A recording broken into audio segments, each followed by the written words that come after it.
Oromoo fi Itoophiyaa adda baasanii ilaaluun hin danda'amu. Oromoo jechuun Itoophiyaadha. Itoophiyaa jechuun Oromoodha. Oromoo Itoophiyaa irraa gargar baasanii ilaaluun tariitii ilaalcha namoota tokko qaamota qaxxaamuraa waan biraa barbaadan ta'uu danda'a.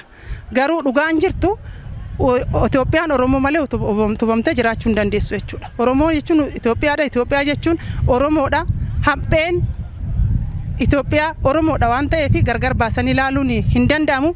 Dhugaa jirtuudha. Waanuma jirtu lafa kaa'amu muummichi ministeera keenya yeroo baay'ee dubbiin isaan dubbatan giddu galeessummaa biyyaa kan eege waan Itoophiyaa guutuu walii galchuu fi dhugaa biyya tanarratti raawwatamaa jiruudha kan isaan kaasan waan ta'eef dhugaadha. Guddummaa Oromoo Itoophiyaa fi Oromoo gargar baasanii ilaaluun kan hin danda'amne ta'uusaa namni gargar baasee ilaaluudhaaf yookiin kaasuudhaaf yaalu soo jiraate immoo dogoggoraa akka ta'e beekee uummata Oromoo kan uummata hammataa, uummata safuuf duudhaa qabu, uummata jaalala qabu, uummata waa hunda irratti safuus qabu kana Itoophiyaa irraa adda baasanii ilaaluun hin danda'amu.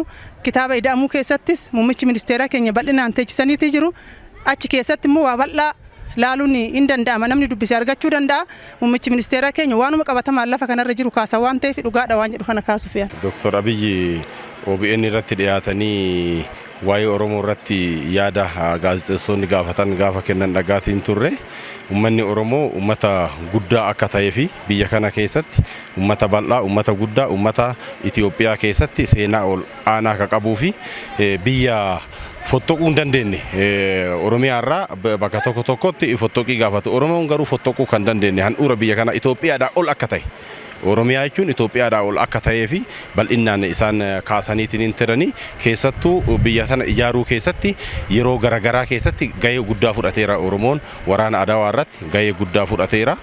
Seenaa biyya kanaa keessatti gahee guddaa fudhatee waraana Kaabaa keessatti uummata adii fuuldura dhaabachuudhaan bilisummaa biyya kanaa keessatti biyyi kun barbaadummaan isii kabajamtee akka itti fuftu taasisuu keessatti jeneraalota Oromootiin kabajame isa san namoonni biraa seenaa jallisaniiti kaasaa ka turan. Seenaa jallate san ifatti muummichi ministeeraa kenna ifatti kaasaniitiin hin turanii Oromoon gahee guddaa akka qabu biyya kana keessatti biyya kana ijaaruu keessatti kaleellee akka gahee guddaa qabu har'as biyya kana ijaaraatiin akka jiruudha ka hubanne. Akkuma beekamu uummanni Oromoo saba bal'aa akkasumas saba immoo sabaaf sablammoota illee hammatee uummata bal'aa wajjin jiraachaa ture waan ta'uuf haa ta'u seenaa kana immoo uummata Oromoo kana duubatti deebisisuuf warri seenaa dabsaa turan jiru.